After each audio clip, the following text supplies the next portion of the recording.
Greetings to the assembly. I wish the assembly always much peaceful energy and a heart always filled with love. It means to stop the race of searching and grasping, to stop the restlessness, the emotions, to separate myself, from the shadows within myself, from the negative energies within myself. That is called step back, stepping back and watching what's going on in your body, your mind. Stepping back to observe what is happening on your body or in your soul. Sitting meditation is already an act of looking back, of separating oneself from the control of afflictions, of emotions. And the Buddha said that this is the path to liberation from suffering. We cannot put an end to suffering. We cannot hope not to have suffering. Because we are still human beings. Therefore, we still react intensely, still respond, still reject the things that are unfavorable. This morning we said that we cannot avoid all the unfavorable things in life, but we can avoid suffering. That is, we practice to accept the unfavorable things that happen as much as possible. But ultimately, we also cannot not resist, not reject, not avoid the unfavorable things that happen, because we are still human beings. So there are times we can accept and times we cannot accept. And when we cannot accept, meaning we resist, respond, react to the unfavorable things, we will fall into suffering. So here the Buddha also advises us that we should accept the level we currently have. Let us accept the suffering we have accidentally caused. But we must be aware of one thing. Suffering is caused by me. No one can make me suffer. Others only bring opposites, adversities, and unfavorable things to me.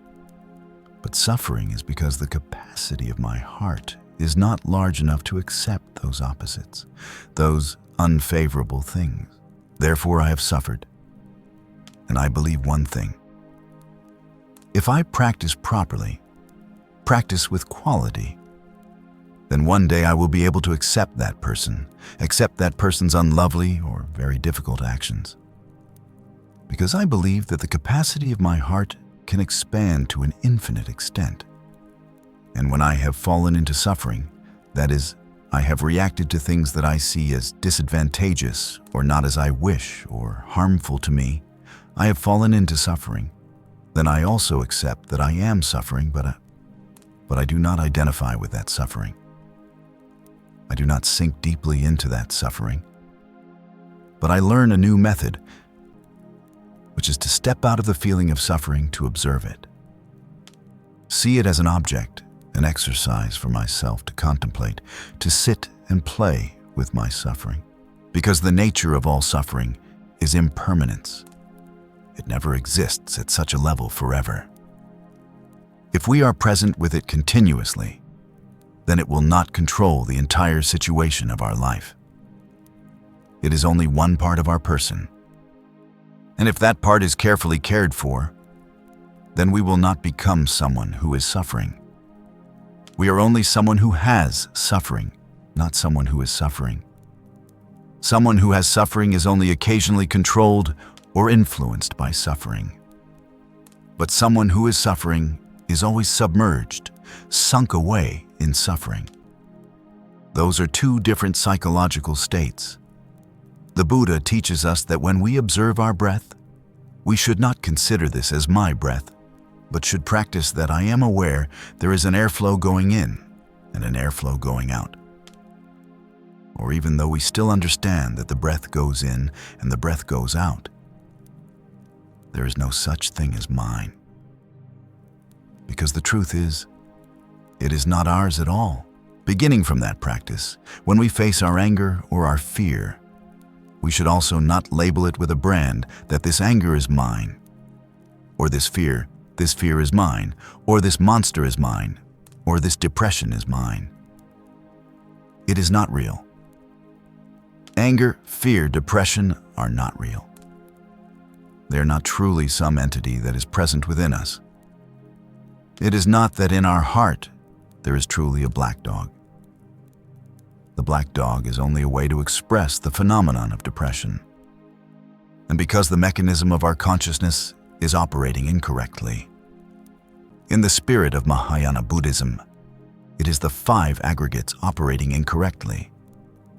The 5 aggregates consist of the 5 groups of form, feeling, perception, mental formation, and consciousness. That is, from body to mind, they operate incorrectly. Due to incorrect perception, due to emotions being coordinated incorrectly, due to feelings having some kind of trouble in the past, due to imagination erupting in some uncontrollable way, for example like that, and it has led to a state of blockage or psychological crisis. And when that mechanism of the 5 aggregates operates and goes wrong, it begins to produce afflictions or produce negative energies, what we call the black dog or the monster. But the truth is that there is no monster at all. The truth is that there is no black dog at all. The truth is that there is no affliction at all. In the Heart Sutra it says that there is no ignorance, no end of ignorance. Where is ignorance that you can end? Where is ignorance that you can demand to stop? There is nothing that is truly forming and truly existing permanently in our consciousness. It is only a phenomenon. When feeling is like that, perception is like that, mental formation is like that, consciousness is like that, when they operate in that manner, then they also produce afflictions. In general, with an attitude of living that is not correct, afflictions will be produced.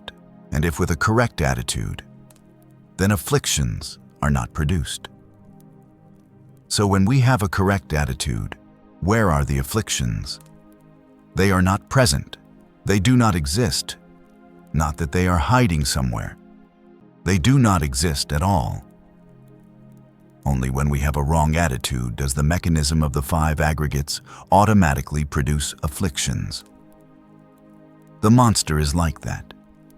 There is absolutely no monster in there at all. Please do not believe that there is a monster. Do not believe that you are a depressed person. You are not a depressed person. Depression is only one part of our person, and it is only a phenomenon. But our essence, our true nature, is not a depressed person. We are a normal human being. We are a stable human being. We are a peaceful human being filled with love, filled with mindfulness. But because our consciousness is operating incorrectly, it has problems. And we have not yet known how to adjust it back to its proper wholeness. Therefore, the negative energy keeps being produced continuously and with such density that it makes us believe that the monster is real, that the afflictions are real. Let me say that greed, hatred, and delusion are not real. They are only real when we fall into a wrong attitude of living. And in the Heart Sutra, it says that form is emptiness. Emptiness is form, and feeling, perception, mental formation, and consciousness, the same. That is, form is emptiness, and emptiness is form. And feeling, perception, mental formation, and consciousness are also emptiness. Are empty, are not real. And we often only see the world of phenomena, but we do not see the world of essence. Anger is only a phenomenon. Anger is not real. Because when we are joyful, if anger were real, then where is it? When we are peaceful, when we are happy, if anger were real, where is it located? Does it crawl into the stomach? Does it hide somewhere behind our back? It does not exist. And fear.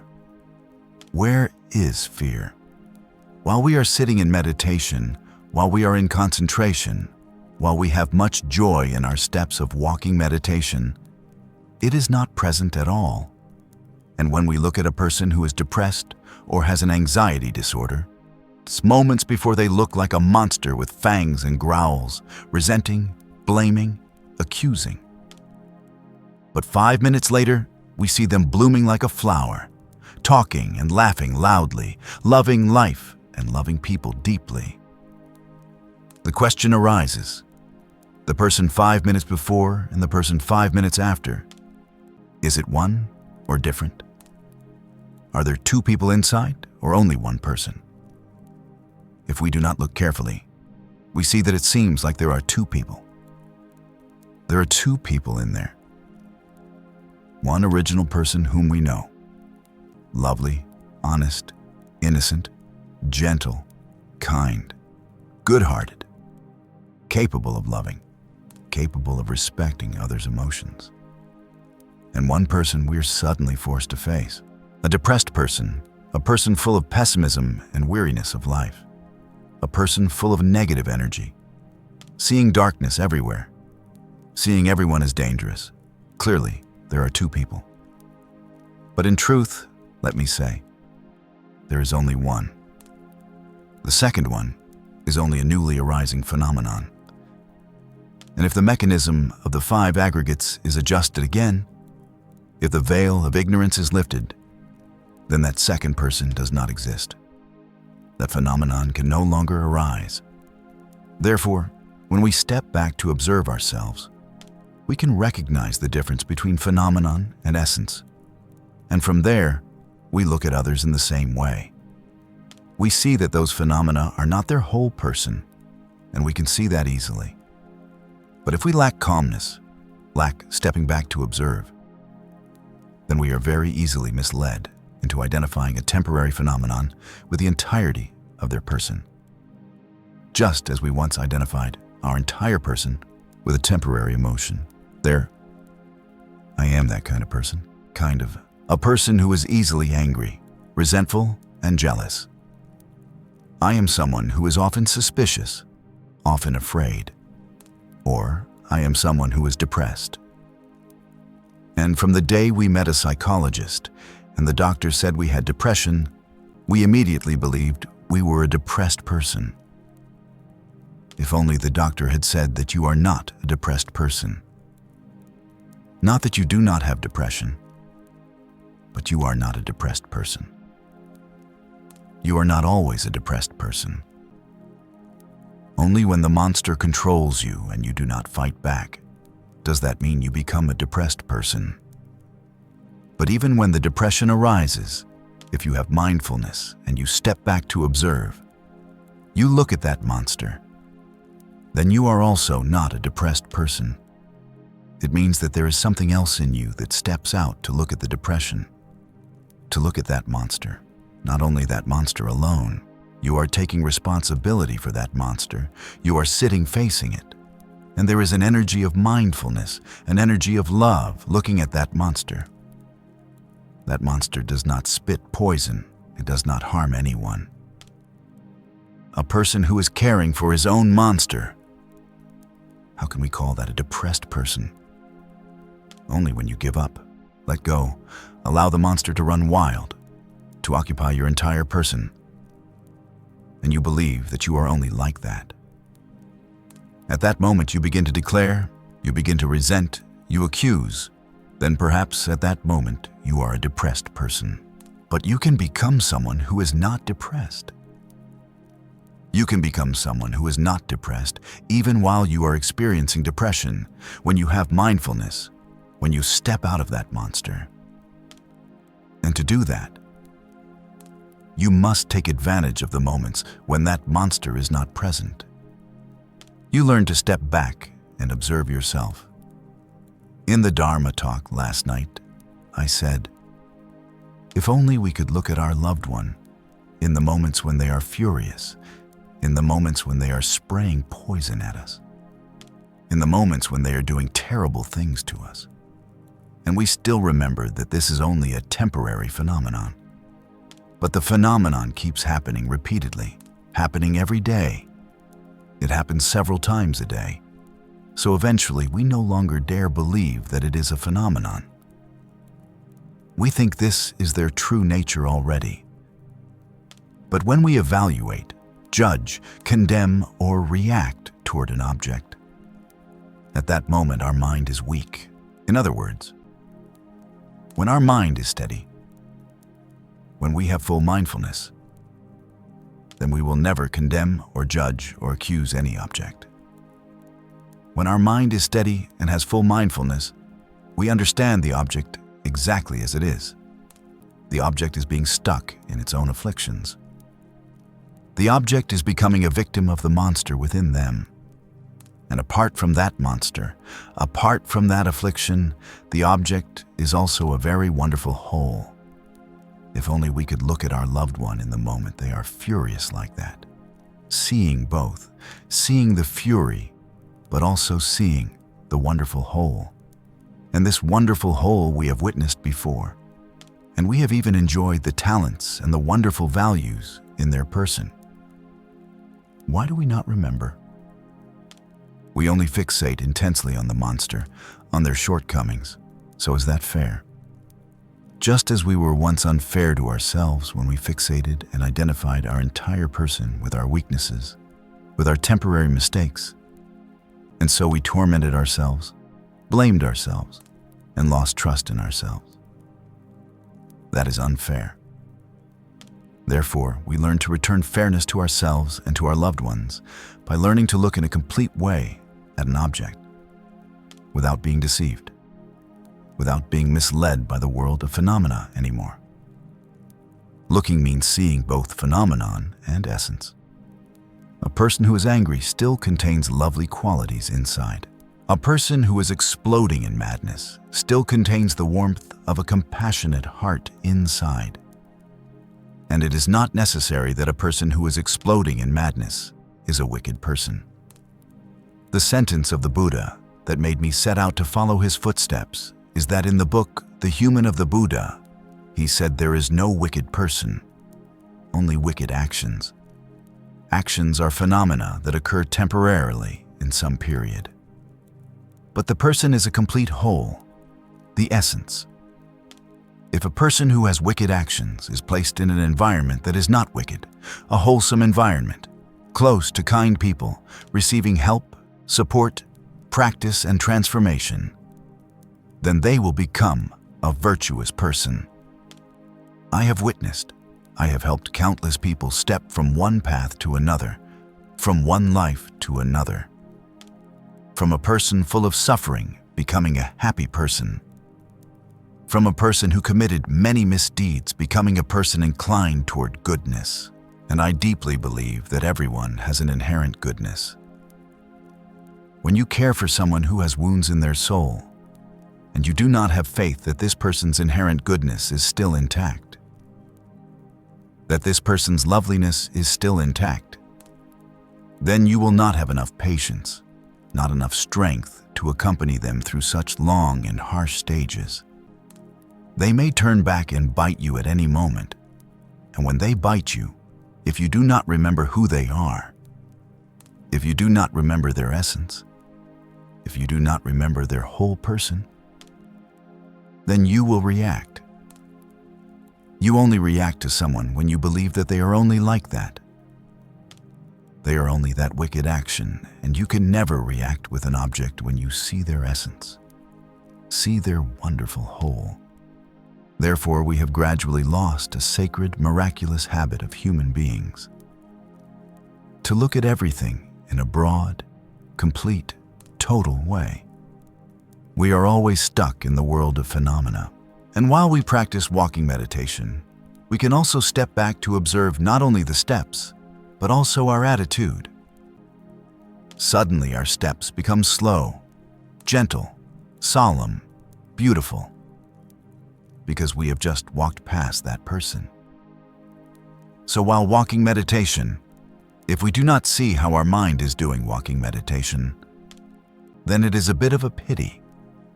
Learn to observe the reactions in your mind to see whether they appear during walking meditation.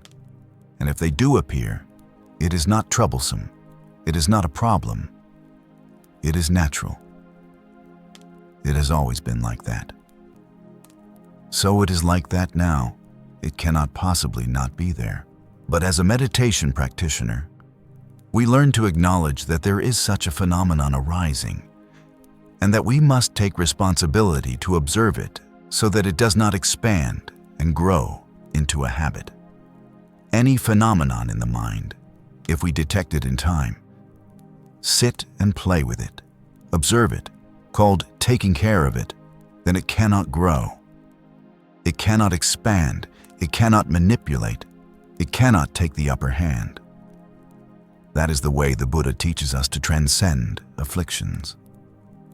Transcending afflictions means being continuously present in our mind to detect afflictions in time, to acknowledge the process happening, its intensity, whether strong or weak, how aggressive it is, how it screams, what it wants, what mental formations it wants to connect with, what words or actions it wants to burst into. From the moment it appears and forms until it disappears, we are fully present to observe it all. That is the way to transcend afflictions. Transcending afflictions is being present with the affliction in a special mindfulness, with a special energy equal to or as strong as or stronger than the energy of the affliction. Then the affliction completely loses its stance. No longer able to control us, it will dissolve. Because afflictions, as said, are not real. Returning to the topic of the world of phenomena, there have been many times many people came asking me, "Teacher, are you the author of the book Understanding the Heart?" And a few times I answered no. Then that person was very surprised. There were some who tried to inquire further because they said I looked very similar.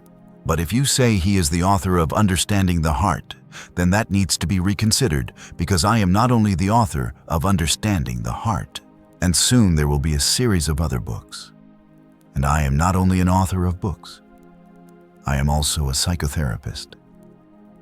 But I am not only a psychotherapist, I am also a monk, a monastic, a spiritual teacher. But I am not only a spiritual teacher, I am also an educator. I teach university students. I teach ethics. I teach humanities. And I am not only an educator, I am also a social worker, building thought.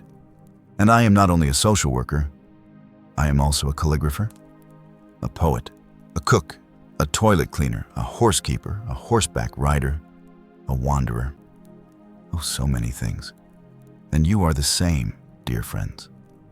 All those listings are only phenomena, and we should not be stuck in any phenomenon or any role.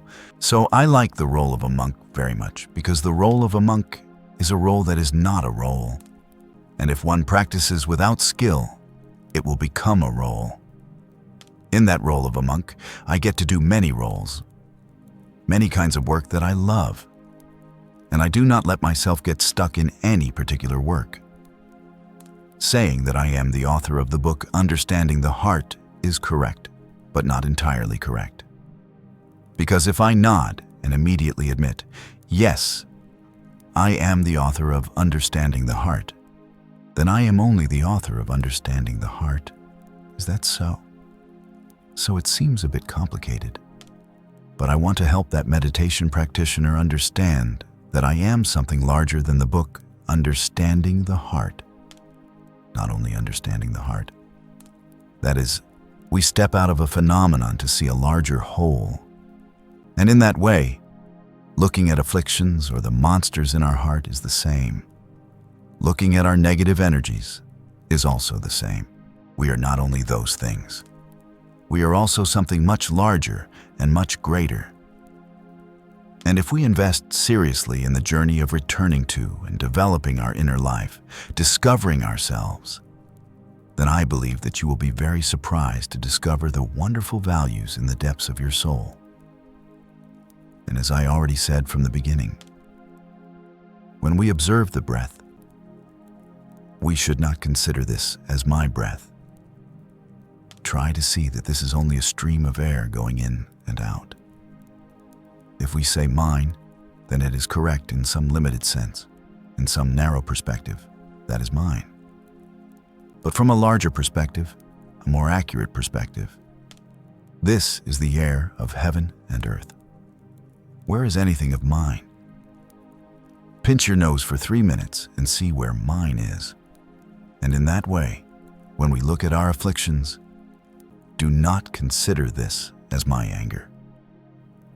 From now on, please practice that there is a phenomenon temporarily called anger present in me.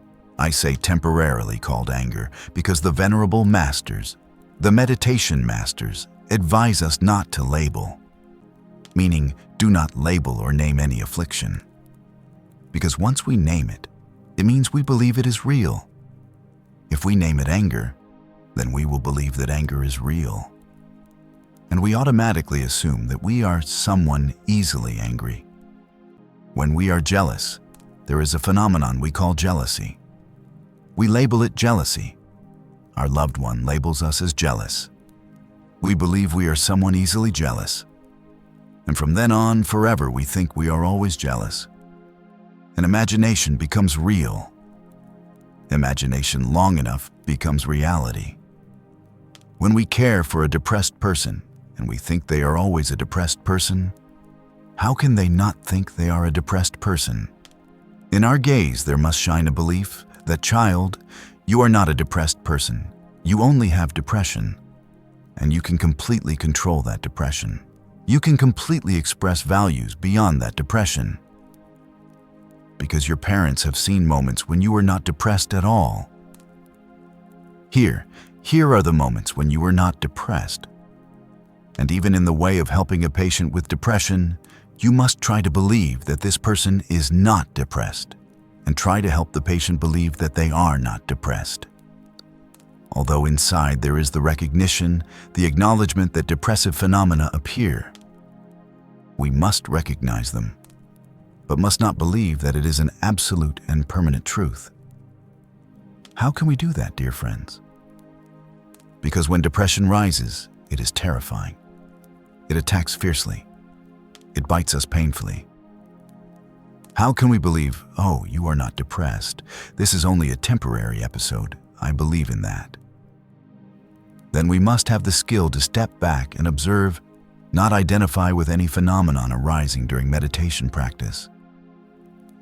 We should do this well during meditation first, then gradually bring it into daily life.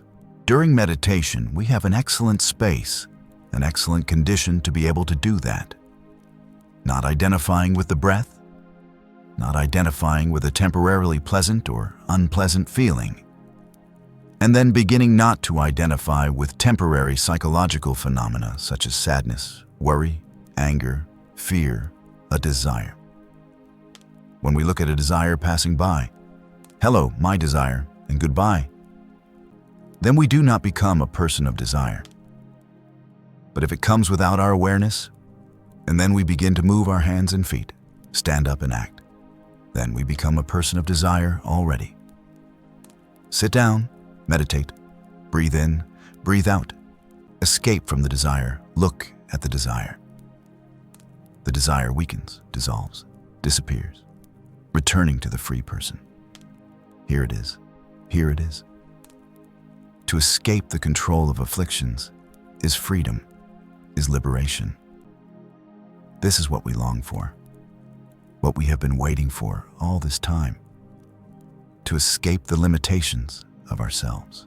When the ordinary mind touches the quality of the sacred, touches the substance of compassion and wisdom, that is called awakening.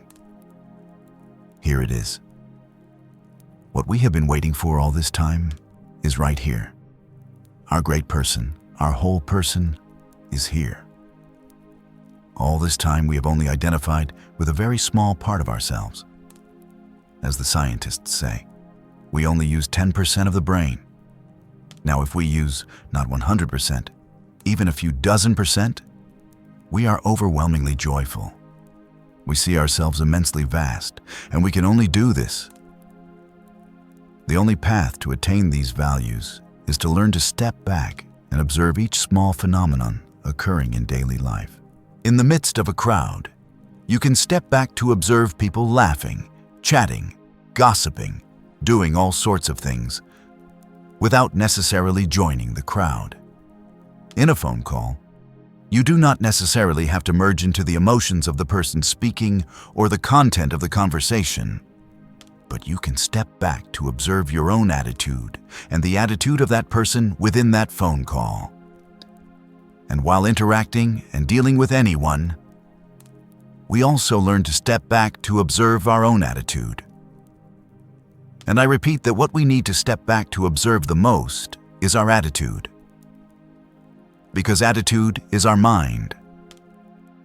Our mind has more than attitude, but attitude is the greater part within the mind. And attitude is often affliction. Look into your own afflictions because they are always pulling your strings everywhere, at all times, and do not underestimate them. Learn to step back to observe your attitude or step back to observe your afflictions. And you must believe one thing, that afflictions can always catch up with us, meaning that afflictions are continuously present in every word, in every action, and even in every thought of ours, unless the affliction encounters its natural enemy, mindfulness. When there is mindfulness, the affliction cannot be present, or when mindfulness is not yet strong enough, afflictions can still be present. But if we return to cultivate mindfulness for a while, then afflictions can no longer exist. Mindfulness is awakening, is awareness, is knowing. When we awaken, when we know in a confident, detailed, and profound way all the phenomena that occur, then no affliction can manipulate us anymore. Therefore, we must practice speaking again, expressing again. When we see our loved one becoming angry, caught in affliction, becoming furious, we say to our loved one, "There is an anger phenomenon in you. Go home and take care of it." Or, "Please go home and take care of it." Or, "The monster has returned. Please spend more time taking care of that monster." That means there is one who is cared for and one who cares. There is one who is observed and one who observes. And when dealing with someone who has afflictions with monsters inside, we also practice not naming the affliction, not naming the monster anymore. For example, previously we called it anger or jealousy or fear. Now we learn to feel directly that there is such a phenomenon like this, like this, like this. However it is, we just know. It is present in me. Because when we understand it as a phenomenon, we believe that its nature is impermanence and non-self. It is not real, and we believe in our strength more than we believe in the strength of afflictions. That is called not labeling, not naming afflictions. It is a principle of vipassana. There is only a phenomenon that comes and goes. There is no real affliction that exists permanently and unchangeably. So if we have already mistakenly named it anger, then begin learning to recite silently and remove its name gradually. There is nothing called anger, nothing called permanent fear.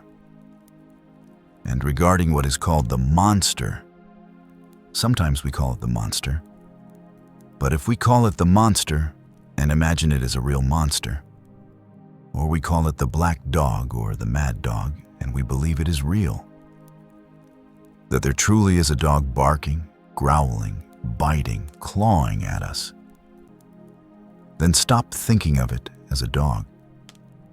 Think of it as a cat playing. Do not think of it as anything at all, but only as a source of energy being produced in this moment, at this time. And we believe that this source of energy will immediately dissolve if we do not feed it.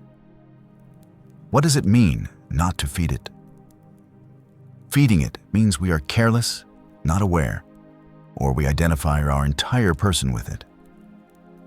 We believe in its strength, granting it a power that it is real. That is called feeding it. But now we do not feed it. Simply sit and gaze at it, observe it.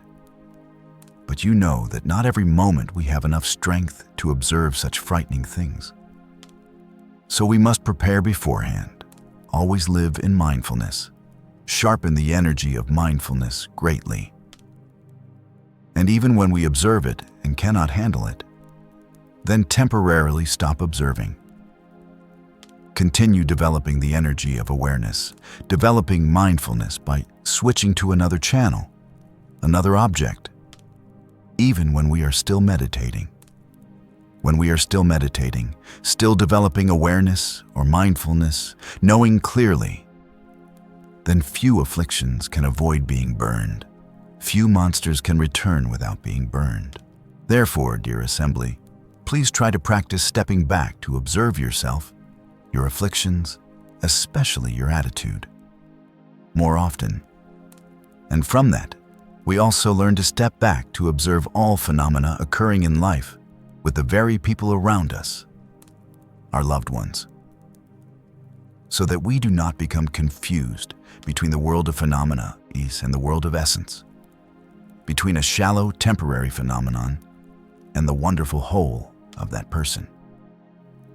And only when we have a complete, total view, a view of the essence of an object, can we avoid misunderstanding the object, avoid condemning the object, avoid making the object suffer, and avoid losing the object. There was a soldier who experienced a very strange phenomenon. That was whenever he discovered a small piece of paper anywhere, he would jump in shock and hurriedly grab that piece of paper and open it to read.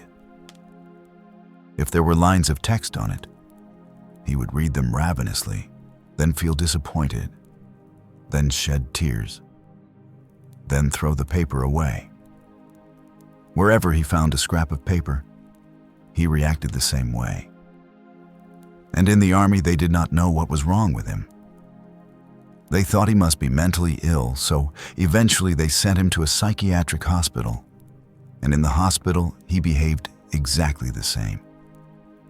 Whenever he saw a scrap of a medicine receipt, or any calendar paper, or any paper lying on the table or anywhere, he would rush to grab the paper, read it ravenously, then feel disappointed and cry. Until one day, after 2 years in the hospital, he received a piece of paper from one of his comrades who handed it to him, and he did the same as before. Opened the paper and read it ravenously. And this time he screamed, lifted his face to the sky and screamed. He cried out, translated into English as, "Is it? It's here already." And he screamed and wept bitterly. That was when he received the discharge order.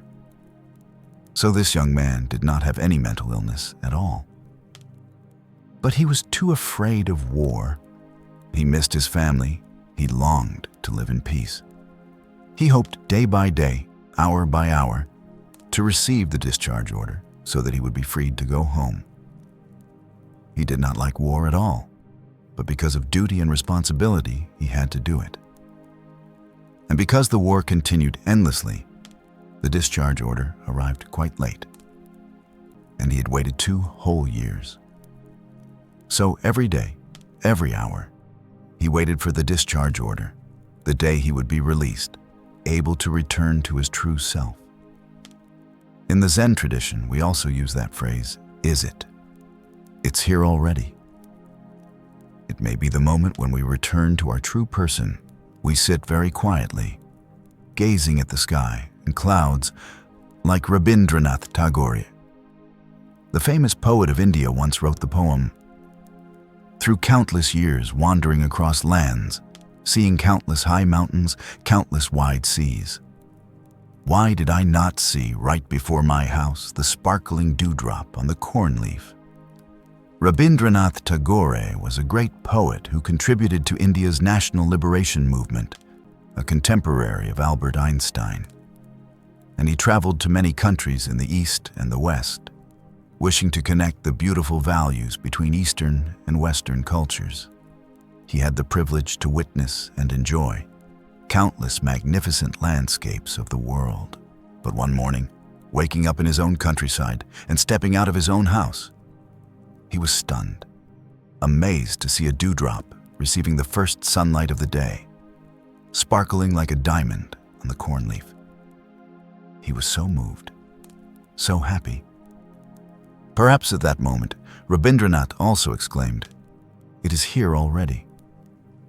Happiness is here already. Perhaps before that, he was also happy. But that happiness came too quickly. It came from the happiness others brought, from favorable circumstances, from appealing things. And in this moment, he expected nothing more. He no longer hoped for anything. He also did not resist, did not oppose, did not exclude any element anymore. He simply was present with himself, with reality, and felt and accepted everything as it was. And Rabindranath felt his happiness was simply that he saw a miraculous reality, a shimmering dewdrop on the corn leaf. Through countless years wandering across lands, seeing countless mountains, seeing countless seas, why did we not see right before our house the sparkling dewdrop on the corn leaf? It is right in front of our house, right before our eyes. Perhaps we walk past it every day without seeing it. It is present. Happiness is always present. But we do not see it, because we sink into cravings, restlessness, reactions of resisting and excluding. In general, we sink into the net of ignorance. In Buddhism, we use the word delusion, meaning that we should have been able to see, but something blocks us and does not allow us to see. These may be illusions, and illusions often come from cravings too great and boundless in the heart. Each desire that arises obscures our vision, obscures our perception of the miraculous world we should have been able to connect with, see, and cherish. Each craving that appears is like a fog covering our consciousness, even when that desire is entirely legitimate. Let alone when there are desires that are not legitimate, excessive, unnecessary. We must be very skillful. We must be very capable to place that desire aside. Yes, to place any desire aside without being controlled or struck down by that desire or having it affect our peaceful mind. As long as we crave, a fog appears. The mind falls into a dull state, unable to see the conditions of happiness we already have. We must end craving, pause craving, in order to begin to see the conditions of happiness that are always present in the present moment for us. And we still wander into foggy regions. It does not only come from illusions, but it also comes from emotions. Each wave of emotion that appears causes us to sink into the net of ignorance. There. The Buddha said that in ignorance we see everything upside down. Upside down. Right becomes wrong, and wrong becomes right. Ordinary people we find extremely attractive, and lovely people we find hard to love. Things that should be done, we do not want to do. Things that should not be done, we plunge into doing. That is called ignorance operating. While we practice meditation, we begin to return to connect with ourselves, connect with the body, connect with the breath, connect with reality, and we know that the knowing begins to be restored. I know this is an in-breath, this is an out-breath, and I also know this is no longer my breath. This is only the borrowing of air going in and air going out. And I see that I have a very great connection between myself and heaven and earth. I see that heaven and earth never stop nourishing me at any moment. If there is no air, no sunlight, no water, no food, no surrounding things, no people, then I cannot exist. That is called insight. From time to time, we harvest a little insight. If we can sit still, if we can escape from our illusions and our emotional storms, because inside we often fall into one of two groups, illusions or emotions. And when we get lost in them, it is like getting lost in a fog. We look but see nothing. We look at this but see something else. And when we look at ourselves, we also see nothing. We do not see the afflictions creeping in the mind. We do not see how they influence each thought, word, and action. We do not see the traces of the monsters lurking somewhere in our consciousness. That is called delusion, ignorance, sinking into the veil of ignorance. And when we completely escape the veil of ignorance, we attain complete insight. That means we have become an enlightened one. So if we have not become an enlightened one, then we are still covered by more or less layers of ignorance. It may be that we do not desire to become an enlightened one. We only want to live an ordinary life in which we have much peace and happiness. Or we want to move toward freedom, happiness, and stable peace. Then each day we must try to lift our veils of ignorance as much as possible.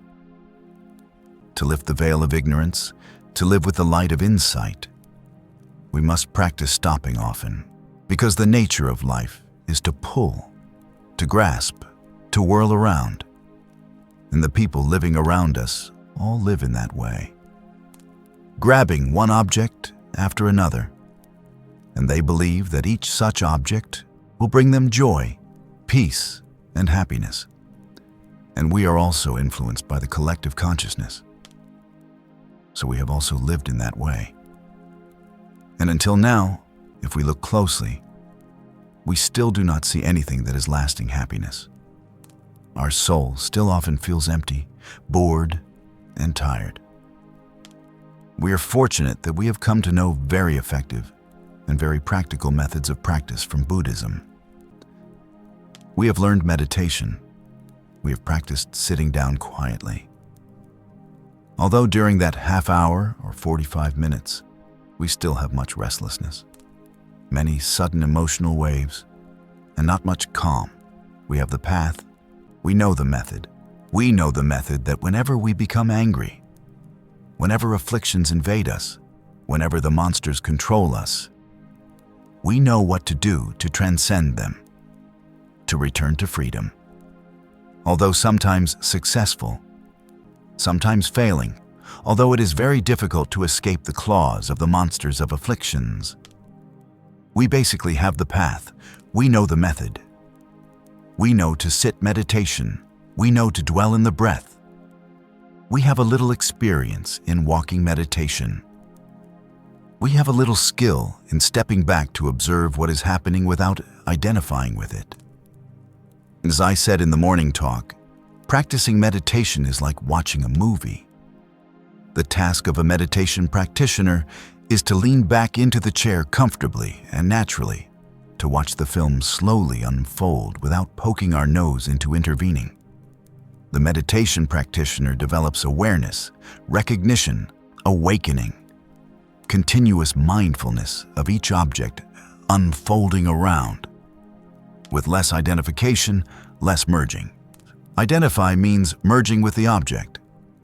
We learn to separate, to step back when we sit meditation.